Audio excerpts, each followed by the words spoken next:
Love is the most dangerous வெப்பனாமே. அது என்னமோ கரெக்டு தான். அதை நினச்சா ஒருத்தனோட மென்டல் ஹெல்த்தை ஆக்கவும் முடியும், அழிக்கவும் முடியும். என்னமோ ஒன்று, மென்டல் ஹெல்த்து ரொம்ப ரொம்ப முக்கியம். அதனால் உனக்கான ஒன்று உன்கிட்ட வர வரைக்கும் வெயிட் பண்ணு. சரி, ஓகே. ஞாயிற்றுக்கிழமை அதுவுமா வெஜிடேரியனாக மாறிட்டேன் ஜி.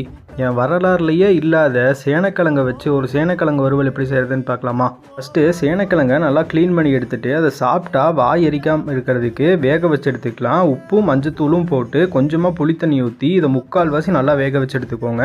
இப்போது வறுவல் செய்கிறதுக்கு எண்ணெய் ஊற்றி சூடானோன்னா கடுகு, பெரிய வெங்காயம், இஞ்சி பூண்டு பேஸ்ட் போட்டு நம்ம வேக வச்ச சேனக்கிழங்கையும் போட்டுட்டு லைட்டாக உப்பு, ஒரு 1/4 டேபிள் ஸ்பூனுக்கு சாம்பார் தூள், ஒரு 1/2 டேபிள் ஸ்பூனுக்கு மிளகாத்தூள் போட்டு இதை நல்லா வறுத்து எடுத்துக்கோங்க. உப்பு வேக வைக்கும் போதே போட்டிருக்கோம், அதனால ஒரு 1/4 டேபிள் ஸ்பூனுக்கு மட்டும் ஆட் பண்ணுங்கள். இதை நல்லா வறுத்து எடுத்திங்கன்னா நம்ம சேனக்கிழங்கு வறுவல் சூப்பராக ரெடி ஆயிடுச்சு. செஞ்சு சாப்பிட்டு என்ஜாய் பண்ணுங்கள். நாளைக்கு பார்ப்போம்.